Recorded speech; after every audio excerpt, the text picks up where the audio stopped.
you're gonna look great. But if you wanna stay in shape, well, you better hit the Gymwits. That's right, man. You tell 'em. Welcome to the Gymwits podcast. I'm Ryan George. I'm Justin Guild, a.k.a. Chef Sonic. And we are the Gymwits. So what do we got on tap for today, Justin?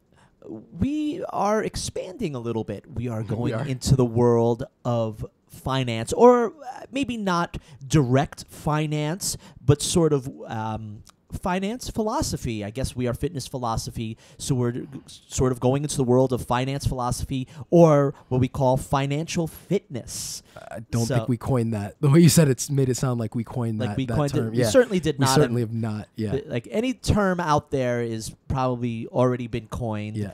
Except for fitness philosophers. I haven't found that out there yet. I would love to say that, but I'm sure. I mean, there's no way in hell. Oh, we coined the Gymwits. Yeah, but I guess. Yep, but there we go. I don't know. I'm afraid to look to see if we probably didn't. So we'll just leave it at that. There's no podcast called the Gymwits. That's enough there for isn't. me. There we go. That's plenty. All right. So anyway, today we got an interview, obviously, because neither of us would be qualified to discuss financial fitness. So who do we have today? We have Joan Sotkin. She is an expert in the field of prosperity and financial freedom. She's a coach. She has a course. She's written a book. She's got a podcast.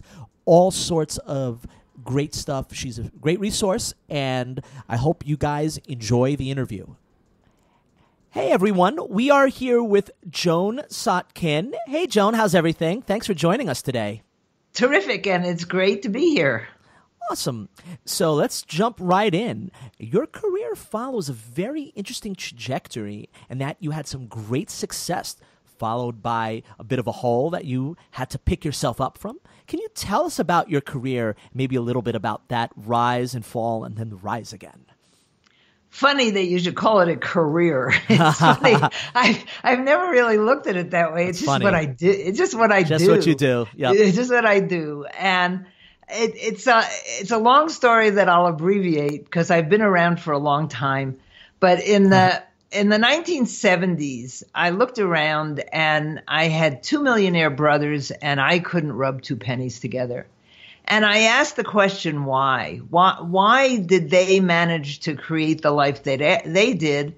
And I was having so much trouble. I was sick. I was depressed. I had all these problems.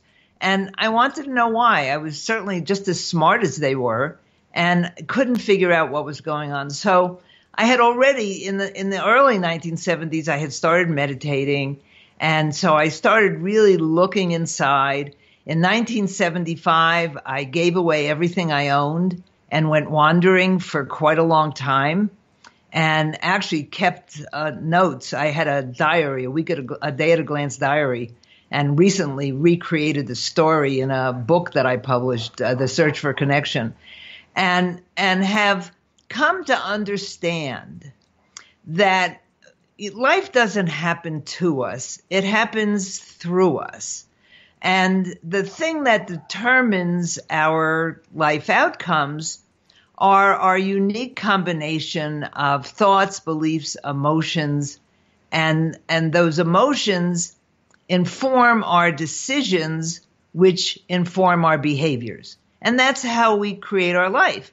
The problem is that most of the habits and those thoughts, beliefs, emotions, and behaviors are all habits, and they form early in our lives.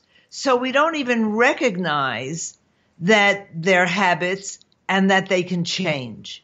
So when people get to be in their 20s or 30s or 40s and they're going, why isn't my life working?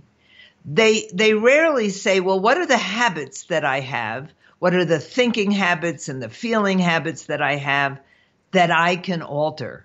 And so that's what really interests me now, is how people can do that rather than saying what's wrong with me. It's just a matter of what habits do I have to change. So now, why did you sell everything and go on that journey? Well, I was brought up at a time when women were supposed to get married and have children and be the dutiful wife, which I tried getting married twice and realized I was not meant for that career path.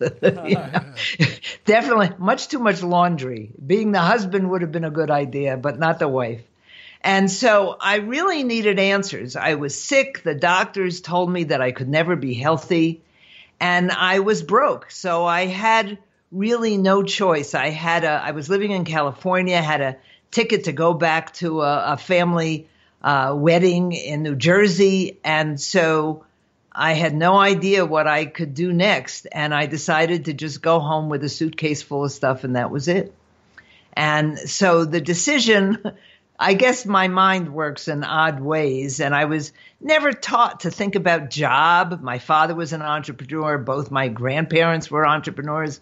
And I was never taught to think in terms of job. And even if I did, I was too sick to even think about a job. So I had a giveaway day. I put up a sign in the local health food store. There was only one in 1976. And people came and took my stuff away.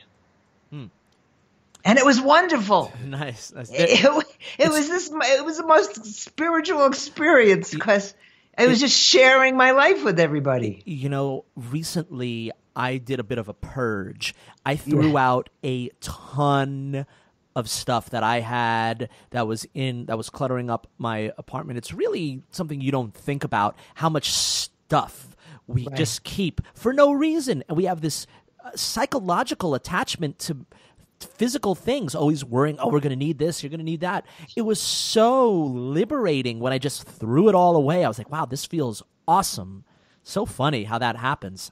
Right. And as a matter of fact, there was another time I gave stuff away in 1996 when I moved to Santa Fe. Again, I had no money and I was just starting to get well. And that inner voice, which had guided me to move to Santa Fe, said, give away everything that can be replaced. And so I moved to Santa Fe, not knowing anyone, with $200 and whatever fit in my car and my dog. I had my dog, my computer. In 1995, I got online for the first time, and that's when I started my first online business. So I knew I could make a living, and wasn't sure how that was going to look like. And I just got in the car and came to Santa Fe with whatever I owned at the moment. So you mentioned that in your bio that the kind of lack of financial skills was an issue for you. What skills were you missing, and how did changing that or modifying that lead to your success or your future success? Okay, I had this big business in the 1980s. After I came back from all these journeys, I opened a business called Joan's Crystals. And I was the first one to market crystals and minerals for healing and meditation nationwide. I had a line of stones called Joan Stones that were in 600 stores. Obviously, I knew how to build a business. I was bringing in today's money, $50,000 a month, and wound up going bankrupt. Big change in my life. And I realized I didn't know how to manage cash flow. And that I was keeping track of my money. I had a bookkeeper who came in 3 days a week, but I didn't know how to manage cash flow. And so today, in the work that I do, I focus on two things: who we are inside and how we manage our lives, including our money. So you found that there was a connection between your emotional state of being and your financial behavior and decisions. How does this work? Okay, so just think for a moment, when you look at your bank balance, very few people look at their bank balance and go, oh, wow, look at my bank balance. There's more often, I should be earning more, and look, I only have. And there's like a sinking feeling when you look at your bank balance. Can either of you relate to that? Yeah. Yes. Okay. Most people do. Well, that has nothing to do with the money. The money is neutral. It's just a bunch of numbers sitting on a computer or a spreadsheet or something. And that sinking feeling is your emotions that you're bringing to the money. The money is neutral. It's just a bunch of numbers. How you feel about the money is your habitual feeling about yourself and your position in the world. And those feelings begin in early childhood. And once you understand that, you can learn how to figure out what you're feeling without having a feeling vocabulary and decide what you'd rather be feeling. And there are simple brain training techniques you can use to develop a new response so that when you look at your money, it feels good no matter what the number is. Because, people allow the number in their bank account to determine how they feel. And the hot thing is your habitual feelings really determine the number in your bank account. It's a little backwards. So how does someone take that and then use it to use it for success or to modify their, I guess, financial behaviors? Good question. Okay. So let's say you're looking at your bank balance and you're not comfortable. Whatever's going around in your head, all that blah, blah, blah that's going on in your head. So what you do is you look inside and you notice whether you're feeling contracted or expanded.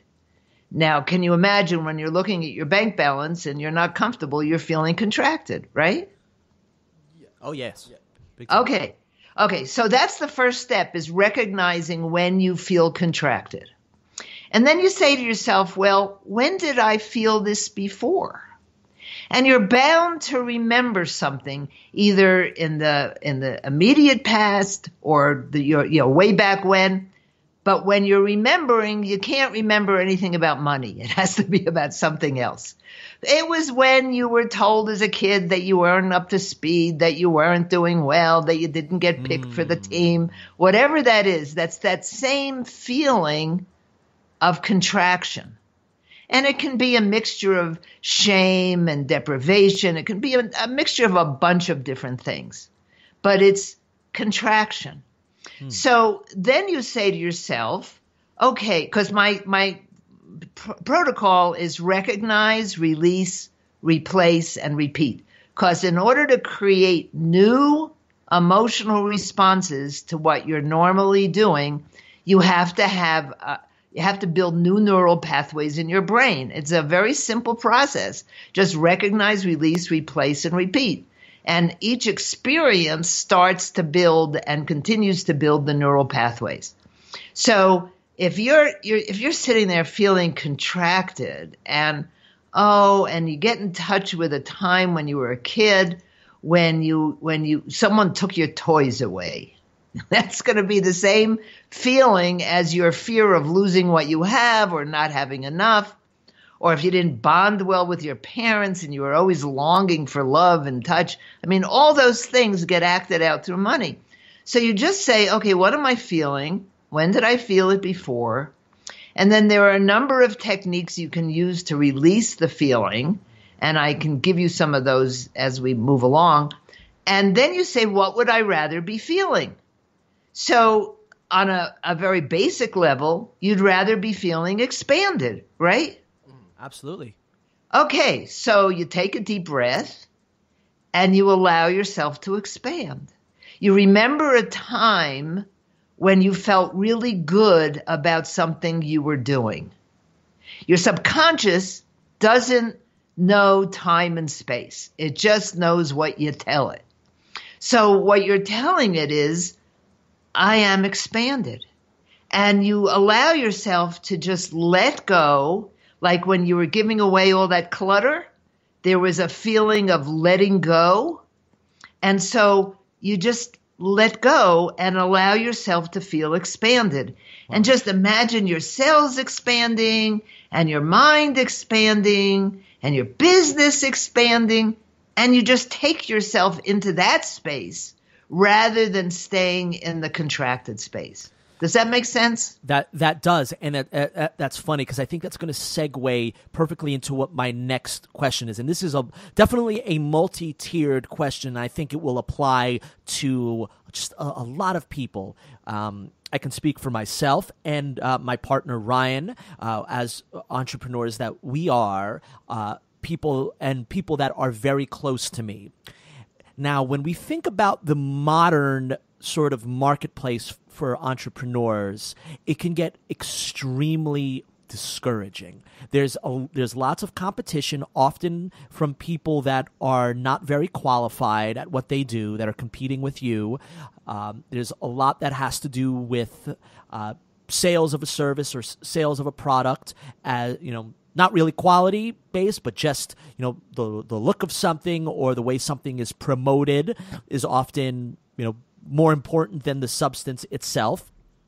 So when you take that into consideration, and then when you think, like someone like me or Ryan or lots of other people I know, we have this really fantastic service that we can really give to the people, or maybe someone is writing a very valuable book or can just do something and they know they have these great skills. They know it's possible to make money off of it, but based on sort of the landscape of what entrepreneurs deal with nowadays, how do you not get discouraged?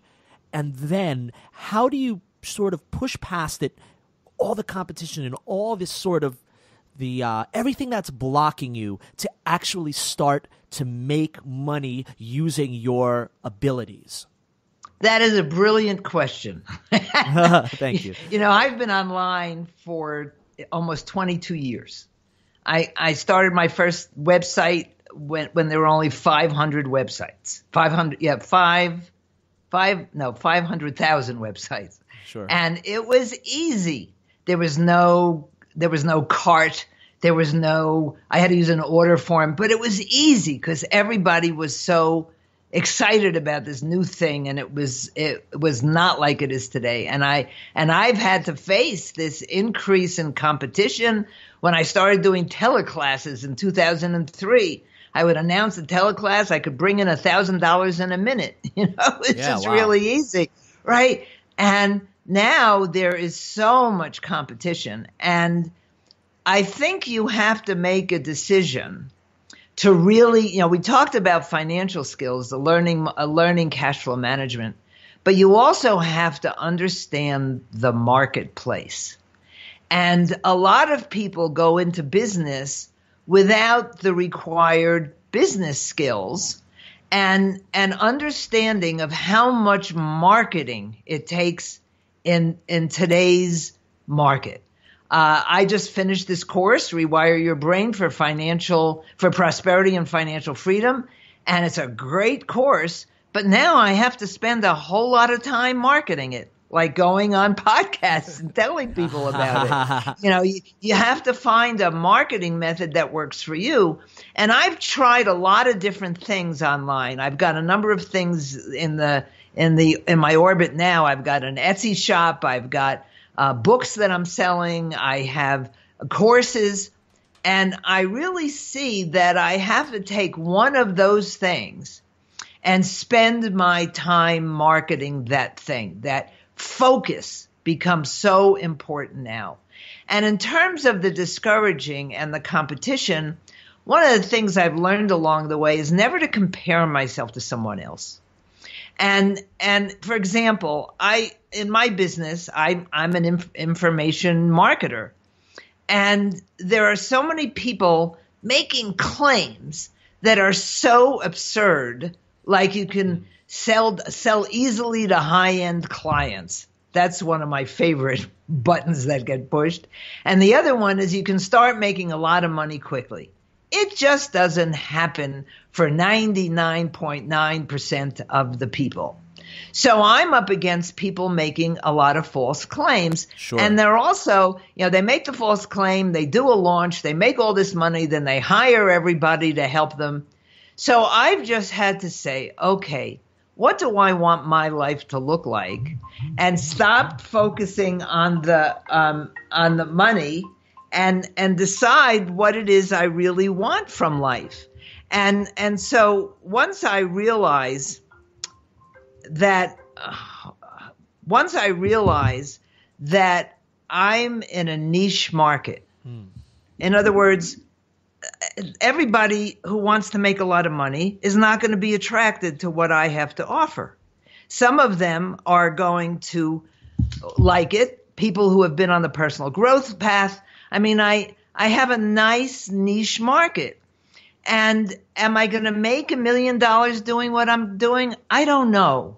But what I did was I created a comfortable life for myself that didn't require a lot of money to sustain. And then I learned how to manage the money when it comes in so I don't use it all up.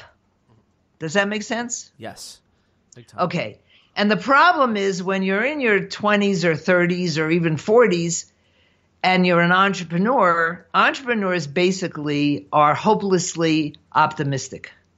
They're very irrationally optimistic. So if they make $1,000 this week, they figure they'll make the same $1,000 next week. And that doesn't happen.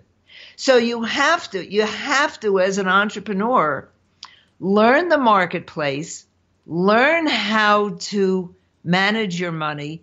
And what I love about what you guys teach is the fitness stuff, that if you don't maintain your health because your business is an extension of you, you're not gonna make money. Because if you're feeling down and depressed, I was a suicidal depressive for 15 years. And 2 days after I gave up sugar, I gave it up, absolutely gave it up. I was not depressed anymore. And so I made a decision never to eat sugar again. And that was almost 44 years ago. So in other words, you have to look at your business as part of you.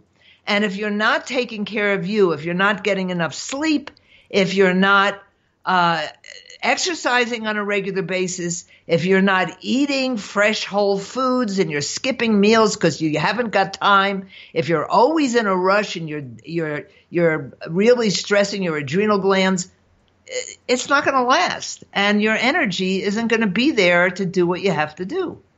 So interesting. So you're a firm believer that kind of they're interconnected. Your kind of financial fitness is connected with your physical kind of energy, physical health and fitness. It's all about energy. Yeah. Money is only energy. It's energy passing between two people or entities. Yeah. It's the way you interact with the world around you, and your energy is going to affect your money. Now, does that mean? Now, I live really healthy. I eat only organic. I exercise every day. I haven't had sugar in 44 years. I mean, I get enough sleep and I never rush. So, and I'm in my 70s, and I can tell you this stuff works. Mm-hmm. That if you want to sustainability is a good word these days. And if you want to sustain it, you have to do that. Does that mean I always have a lot of money coming in? No. But it allows me to make very rational decisions about what I'm doing, and to do multiple things like paying attention to my money and paying attention to the marketplace, meditating every day so I can get the ideas that are right for me. And this all comes together for your business. I mean, there's a reason why so many businesses fail. I mean, and, it's interesting. I read an article the other day that millennials are going into business less often than any other generation, which I found kind of interesting. I would have thought that they did it more. But it's not easy to be in business for yourself. And if you just think you can just go into business and the business is going to take care of you, that's not true. You have to take care of yourself and the business. Mm-hmm.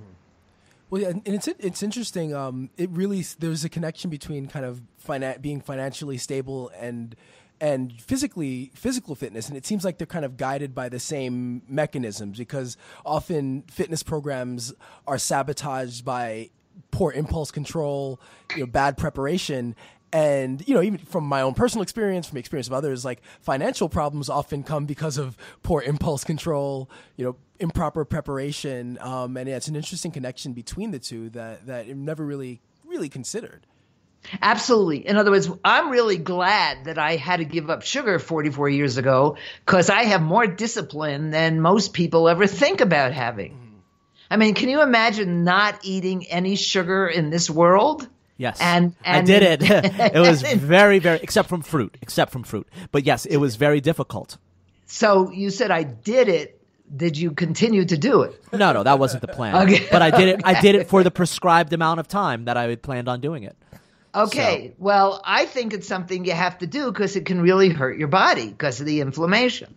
Yeah. So, it's making a decision. I think that you can put a gun to my head and pull the trigger if I have to go my whole life without eating sugar. Well, I love it when people say to me, I can't give up my chocolate. I'm not giving it. It's like, I'll do, you know what? My sort of the Jim Witzian concept with that is, you don't want to eat too much sugar, but you'd have to enjoy the parts of life that you enjoy. So a lot of that would mean making the other sacrifices necessary so that I could enjoy my little bit of sugar.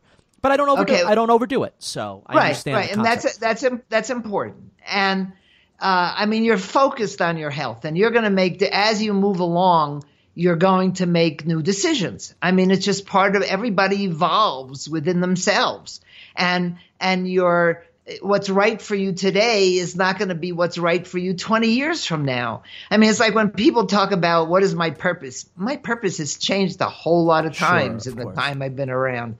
And so for me, it's a matter of focusing on what's going on today and keeping up to date on what's going on. I have a brother who's 69 now, and he teaches one of the most successful spin classes in Boulder. Nice. 3 times a week.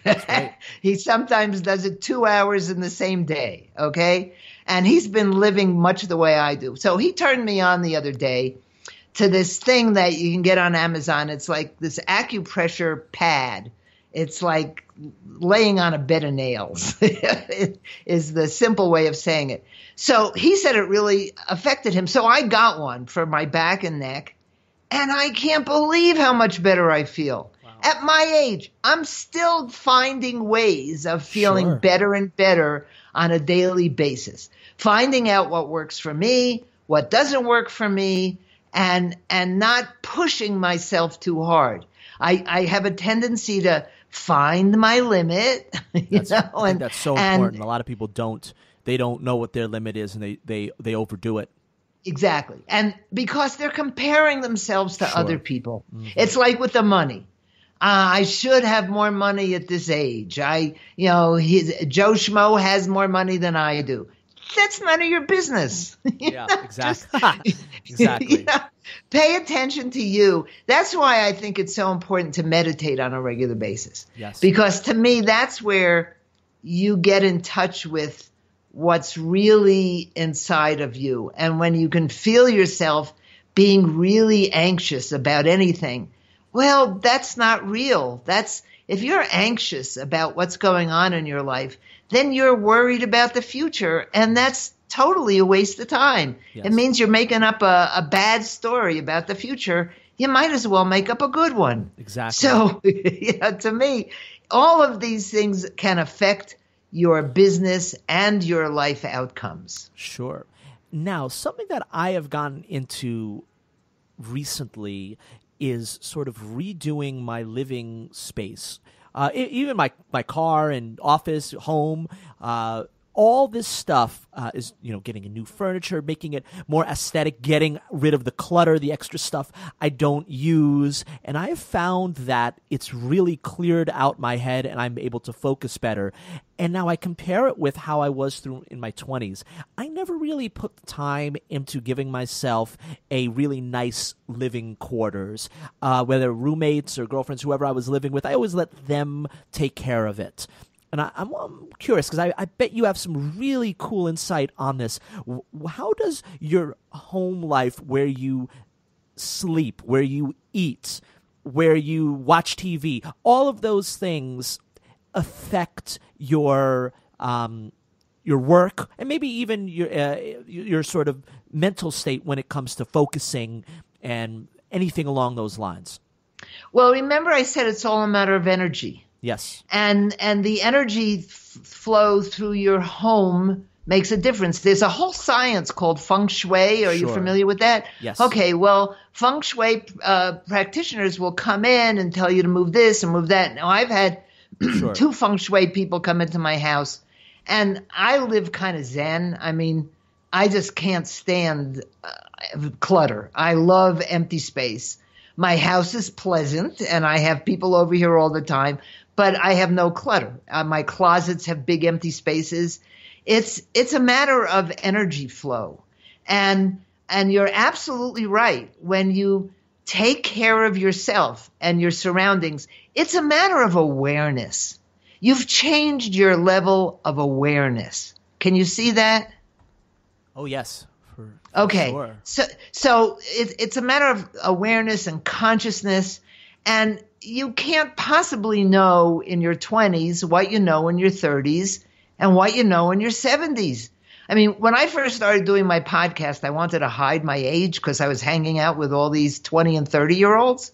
And then I said, wait a minute, I've been around a long time and I can bring some wisdom to the table and share what I've learned along the way so that it doesn't take other people as long as it did, as long as it took me to get where I am and to get as comfortable as I am. And the idea is not to have any regrets about anything you did in the past. Sometimes you have to learn what you're not before you find out what you are, and to just let your life evolve and to learn to be satisfied with who you are and what you have today. Because if you're not satisfied today, you'll never be satisfied because that's not your habit.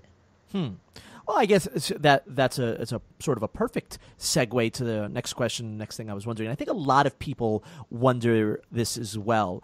Ryan and I talk about sort of fitness money that you put in the bank. Every time you work out, that's money that you put in your fitness bank that will certainly pay off later, that the dividends will pay off later. Every time you eat healthy, that's money in your fitness bank. But what about real money in a real bank? So spending now versus putting it away for the future. What's the balance of making yourself happy, getting these things versus putting it all away? Like, we know that there's a balance, but I'm sure you could think something a little deeper than just, everyone says, you have to find the balance. But it's like, okay, well, what's the balance? I don't know if I can really define that. I mean, I came from a debting family. My father was a compulsive debtor. My mother was the co-compulsive debtor. He'd go out and buy a boat and she'd say, Bruce, it's like this constant, he was the child and she was the critical parent. And I actually learned how to save.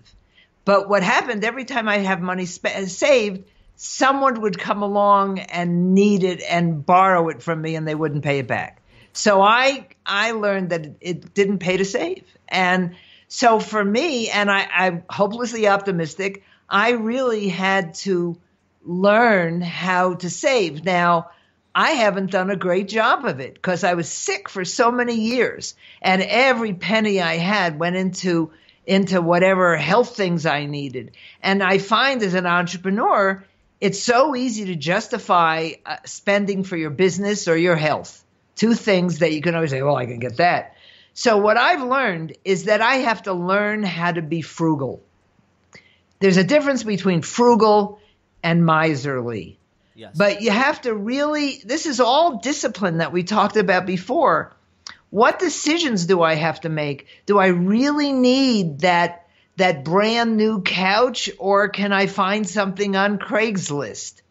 How much do I really have to spend in order to make myself comfortable? Now, the problem when you're younger is that you're always looking at the shiny things that are waiting there to be bought in this society that we live in. Oh, get this brand new car. And, I drive a 10-year, almost 11-year-old Toyota Solara convertible. It's a hot looking car. When I bought it a couple of years ago, it only had 48,000 miles on it. And it looks terrific. People go, oh my God, what a great car. You don't have to have the biggest car on the block or the newest car on the block. I saw a story the other day that Warren Buffett took someone out to lunch, Bill Gates out to lunch at McDonald's, and used coupons to pay for the meal. Well, you know that McDonald's is Warren Buffett's favorite food. That's his favorite meal. Right, and he pays for it and he pays for it with coupons. That's his right. You know, people who are millionaires are frugal. Mm-hmm. I was having a conversation with my friend the other day. She has a brand new BMW, and she buys very nice clothes, and she spends a lot of money on her hair. Her husband is a very successful retired dentist, but she's frugal. She really makes clear decisions about what she's buying and why she's buying it. And it takes thinking in order to make that kind of decision. So is it balance? I don't know exactly what that means. I think it's decisions. I had to learn that every time I made money, that I took some of it and put it aside in a separate account. And I went through what everybody else goes through. Oh, I saved a whole bunch of money and suddenly I needed new tires, or I had a health thing. It wasn't a savings account. It was a life happens account. Yes. And you have to understand the difference between the two. And the thing is, whatever you're doing with your money today is just what you're doing. You're not doing anything wrong. There's nothing wrong with you. You just have to learn how to deal with money and develop the habits that will allow you to do that. When I said to myself, I have to learn how to be frugal, it's like I had to teach my brain to like savings better than I liked spending. So I have a quick follow-up to that. I've heard a lot of people say, when almost in justification of a big purchase, maybe that they don't need, well, I'll just make more money. Right. Right. Is that a healthy thing to do? No, or is that right? Because they have nothing to do with each other. You can still make more money, but you don't need the purchase or something along those lines. But that's how my mind used to work. It's like, because I'm hopelessly optimistic as an entrepreneur. Of course I can make more money. I didn't say to myself, how many hours will I have to work? How much marketing do I have to do? Is what I'm offering the marketplace really something that they want? I mean, for people who have had any kind of deprivation in their life, whether they were didn't have the proper bonding or their parents didn't give them what they needed, they're going to have that feeling. If only I buy what I want, I'll feel okay. And it's brain science that when you get what you want and you have that dopamine rush, pretty soon you're going to be looking for the next rush. So you have to train yourself to get the dopamine rush when you save instead of when you spend. So you mentioned your course earlier. Can you tell our listeners a little bit about your course, what you have to offer and how they can benefit from it? Sure. The course, I worked on this really hard. I mean, I put together this, the course includes my book, Build Your Money Muscles, 9 Simple Exercises for Improving Your Relationship with Money. And it includes 2 other courses, but basically it's about understanding your thought, belief, emotions, those habits, your thoughts, beliefs, emotional habits, and your behaviors, that they're just habits, and how to alter them without saying there's something wrong with me that needs fixing. In other words, what you're saying is, this is the outcome I'm getting. I understand that these habits have led to this. What do I have to do instead? And using the recognize, release, replace, and repeat, and the brain science, I teach people how to do this, and it's much easier than saying, oh, I've done this wrong and I should have done something else, and just picking on yourself all the time because those negative thoughts aren't helping you at all. And so the course walks you through this process. Wow. And there's also an option of participating in calls on a regular basis. And I just, it's very recently been released, but it's really explains everything I've talked about in simple terms. And I understand that you're going to resist it and you're not going to want to do it. And so I help you get over that too. That's great. So now I hear that there is a little deal for all of our listeners where we can check this out. Yes, for a 50% discount. Wow, that's awesome. And if you go to prosperityplace.com/rewire, you'll get led to the course. And there's a coupon RYBPOD50, Rewire Your Brain Podcast 50, RYBPOD50, and you'll get 50% off. And I offer the most amazing guarantee. Not a 30-day guarantee. It's a forever guarantee, but you have to finish the course. Wow. And I can see how much of the course you've completed. So if you complete the course, and I say it's going to take you time to get the course, to go through the course, because you're going to resist and you're going to take it and then go away and come back. That happens with my book too. But if you finish the course, I can guarantee you're going to have positive results. Wow. So now you also have I guess you mentioned your book and you have a podcast. Yes. What are these and where can we find them? Well, everything, you can find everything at prosperityplace.com. Okay, great. So we'll go to check out Prosperity Place, and then we can, on all these great resources that you provide, people can check out. Yes. And so start at prosperityplace.com. I'm going to be kind of redoing the site, but Great. Being in transition seems to be what life is about. Joan, you are amazing. You have an incredible wealth of knowledge, and it was really fun talking to you. I feel like this sort of stuff, when we talk about financial decisions, it can be very laborious, it can be very boring, and it can be very uncomfortable. But none of these came true when talking about when talking to you. You make the whole thing very light and very easy to understand. So thank you very much for giving us all this great wisdom. It's certainly my pleasure. And this is my goal, is to make it so it doesn't take you as long to learn what I learned as it took me. Yep, that's because get to be really feeling good about yourself when you're in your 40s. I know an awful lot of wealthy people who are not happy with who they are and what they do. So the money's not going to fix it. It's all this other stuff that's going to get you to the money that will fix it. Yes, and of course, one of the big things that's left out of today is the understanding of how important wisdom and knowledge and experience is. We live in the age where that gets sort of put to the side because there's always someone telling you what to do, or everyone always thinks they can, get a computer and do this, or pick up a book, or pick up a camera and become a photographer, whatever it is, and they don't think they need the experience. But experience, I think, now more so than ever is, and that's why I think it's important to get a coach who has experience. Yes. I mean, I love working with younger people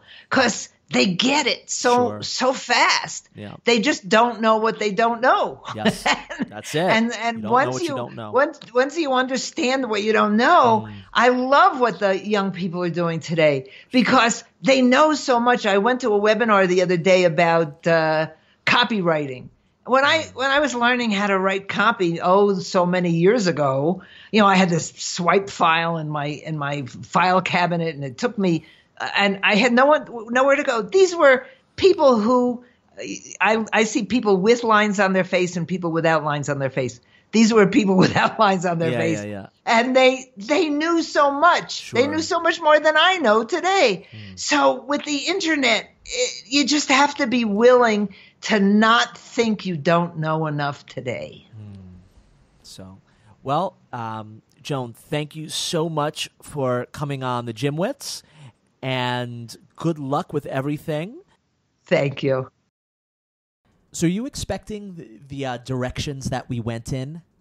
I never know with our interviews what direction anything goes in, but I love our interviews. They always take a turn. It's almost like a little artistic in a way, not to pat ourselves on the back. Yeah. But I feel like a lot of interviews that we listen to in other podcasts, radio shows are very formulaic, and I love the fact that our guests are really cool and have all this different knowledge, and it can go to be very technical or more spiritual and ethereal, and I guess we never know, right? Yeah, I felt guilty. I felt guilty at one point because I went out for probably the most expensive meal of my life last night. Was it worth it? Yes. Yeah, it was. So that's it. It was this place, Sushi Nakazawa. Okay. Have you ever seen Jiro Dreams of Sushi? It's a great I've heard. documentary on Yeah, Netflix, yeah. and there's one of the kind of characters, or not characters, a real person, but his apprentice moved to New York. Nakazawa opened up his own place. It was spectacular. I mean, I was ready. I knew how much I was going to spend. You were prepared. But I mean, like, I tend to eat fast. And you do too, but like I would chew as much as I possibly could just to get every bit of flavor out of it. That's wild. And then like I didn't want to drink water because I didn't want the water to ruin the flavor of the sushi. It was incredible. But then I didn't feel any guilt or anything until she was mentioning like spending. Some people spend money on silly things, or and it was like, I mean, it wasn't silly. I don't really regret it, but it was a lot of money to spend on a meal. Here's my theory on that, whether it's right or not. Life is about experiences. That is true. So you have to spend money on certain experiences, right? You could always save and never do anything, and then you're going to be really old and never have done anything. And then maybe you'll have enough money to do stuff then, but part of enjoying life is doing stuff while you're young and healthy. Yeah. So it's about finding that balance, which if you listen to the interview, like you find out that that's almost a meaningless term because it's different for everyone, and it's really hard to really quantify what the balance is. And so I think you make a great point that it is hard to quantify, but it is about experiences, and I think that part of that dopamine hit is maybe looking forward to it. So yeah, if you traveled all the time, let's say, like my big expenses tend to be traveling and experiences. So things like that, or going to a show. And if you do that all the time, it depresses that, or you don't get as much of that hit, or you need more. But if you travel once a year or twice a year, and you're able to kind of look forward to that, and I'm fortunate enough to be able to do that, it's enough time that you work hard and you anticipate and you get that experience. But you're not doing it so much that you just kind of like, I know there's some kids I teach and parents are really, really well off, and they're traveling all the time, and they're like, we have to go to Barcelona next week, and it's like it's like, really, poor kid, really, you got to go to Barcelona next week. That sucks. You got to not play video games. Actually, now that I say that, I'm like, that's actually my stepson too, and we're certainly not super well off like that, but I guess it's partially as a kid thing, but no, in general, like I do know, like I have a client that has to go to Paris for a friend's wedding, and they can afford it. It's like, I got to go to Paris, and I really don't want to go. And it's like, really, so although I can understand, I want to go on a wedding because you're not there you might have to spend a lot of money, but you're not there to enjoy it. You're there to do all these things. Oh, well, it depends. That's so totally different. No, they're going to be in. They're going the wedding. They don't have. They're not part. Like, gotcha. So they're going to be in Paris, and they'll have one day where they have to deal with the wedding. Okay, so it's just a matter of like, if you do things too much, if you travel too much, if you have certain experiences, too much, it's harder to then, it's harder to really appreciate it, I guess. But I certainly appreciated that meal, although we'll not be doing that again for at least a year, if not more. Not until the Gymwits gets their first big contract. Yeah, right. Yeah. Then then. But yeah. All right. Well. All right. Well, you know where to say. Yeah, you know where to find us. I hope you guys enjoyed that interview. It was really cool. Yeah, it was good. We covered a lot, and I think it was important because sometimes we do get bogged down in not minutia, but like in the technical details, and it's a lot of it is just your mindset and approach, and we deal with that with fitness too.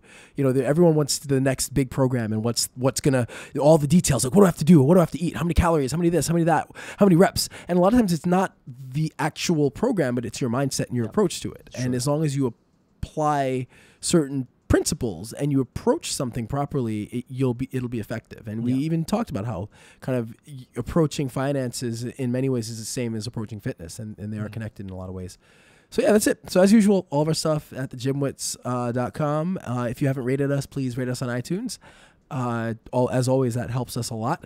And if you haven't downloaded the app and you have an Android or iOS device, definitely download the app. That way you get instant notification, or not if you don't want to get that annoying notification on your phone. But you will know when we have a new episode out. All right, that's it. I'm Ryan Joy. I'm Justin Guild, a.k.a. Chef Sonic. And we are the Gymlets.